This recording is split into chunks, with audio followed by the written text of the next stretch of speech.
officially communicated.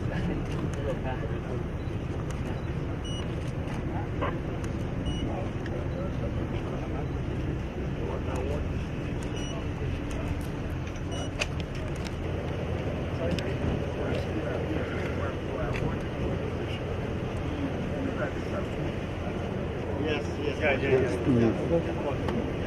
Already finished the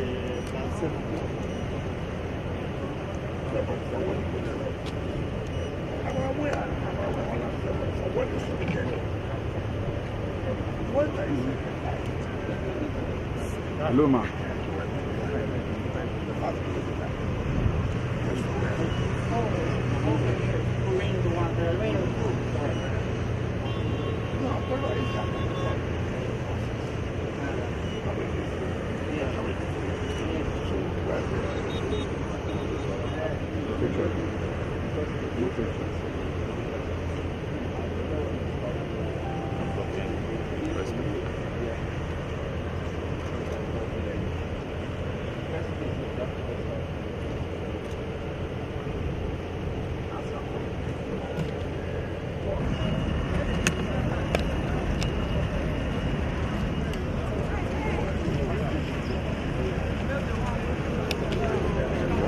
The interchange at the Tuande, and now we are here.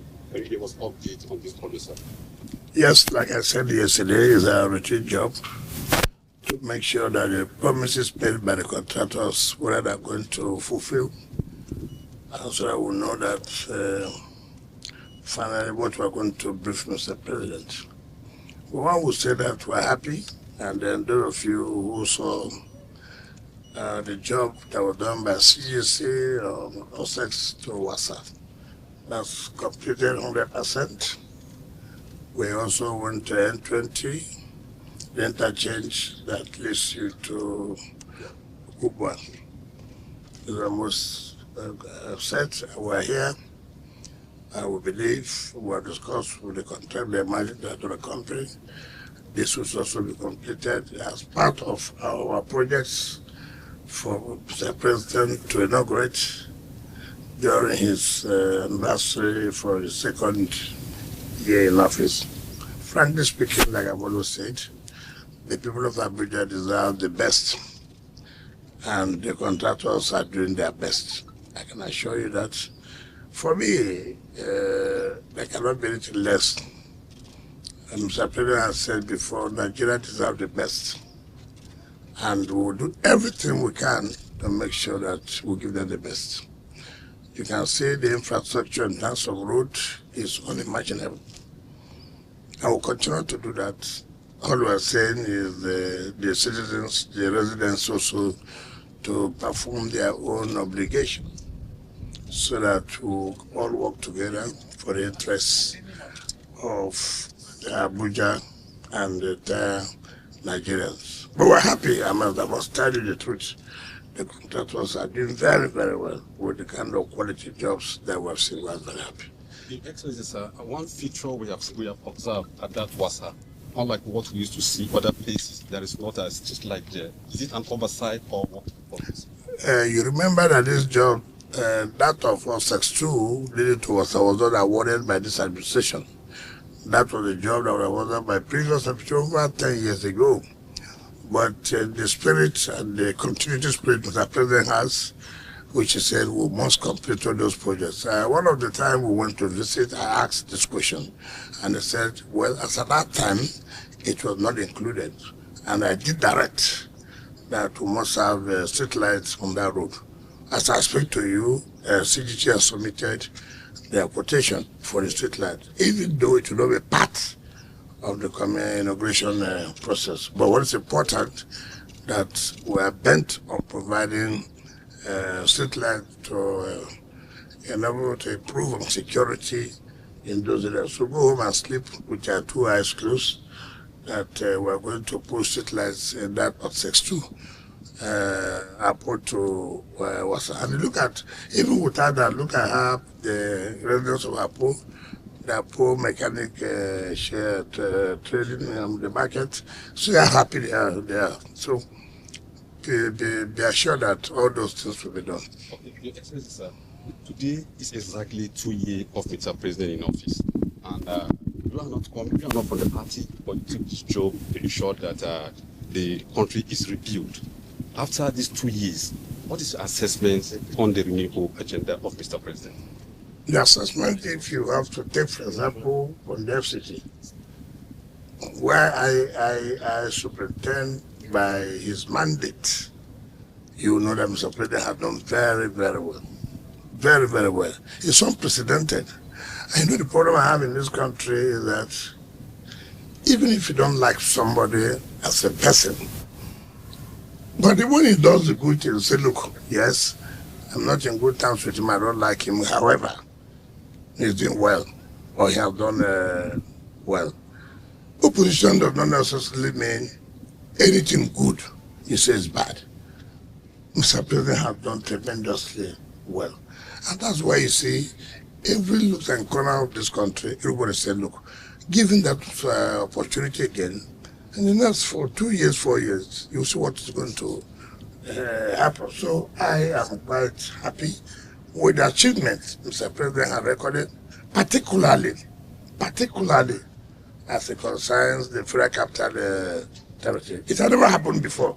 Just to accept the simple truth. All of us were critics that Abuja has not been working, and Abuja is working. Who has made it to work?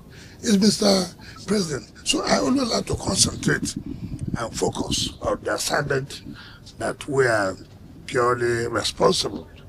So Mr. President has done very well. Very, very well, I can tell you that. We can see residents of FCT chanting 4+4. What does that mean to you, sir? I'm not a student of that. They know. They know what they are saying 4+4, that Mr. President has done 4 years. They should give Mr. President another 4 years. That's what you mean by 4+4. For us, we are just appointees. We are not elected by the people. It's the only president that has appointed us. And we want to thank Almighty God that we have that opportunity to be part of history making. That Nigerians can really see indeed there's a new hope agenda. So, sorry for taking your time to explain, sir. Another question which is very, very important, and it is also worrisome with the interest in the FCT, this issue of the students, primary students still at home. Despite all the effort we have made to ensure that they are back to class, but the area council chairman still remain adamant. Does not mean that they are too powerful that cannot be come to order. I don't know what you mean by too powerful. All I would do, they were elected, they were not appointed. And so we are talking to them to understand that, look, this democracy, one thing you must know is that denying people education is that trying to say that you are causing a coup in the country or in FCT. Well, you know, we can and be assured that everything is being done to see that the teachers go back. But you see, the problem we have, just like what you said, we have committees of the FCT in House of Reps and the Senate. We have chairman of them, of the area councils. The chairman of committees of area councils, their responsibility is to oversee what the area councils are doing, because the legislature of the FCT today is National Assembly. That's what the chairman of House Committee of the National Assembly has to look at the problem in the area councils. But it's unfortunate they concentrate in just inviting a minister to come and defend. I've never seen in my life where the minister defended a budget and another House Committee chairman of area council will tell another minister of state come and present a budget. People don't do what they're supposed to do. They concentrate on things that do not fall within their jurisdiction. By now, I thought that the chairman of the area of the FCT area council would have come up to say, look, chairman of area council, this is not right. What do we do to solve this problem? But they will focus on irrelevant things, trying to see how there's the division, there's the discord in the city where we state, those things would not work. But we go home and sleep very well. Very soon, this problem will be sorted out regarding the primary school teachers, because nobody can feel happy where the teachers at home is a basic thing that we must do. And I can assure you, very soon, that matter will be resolved.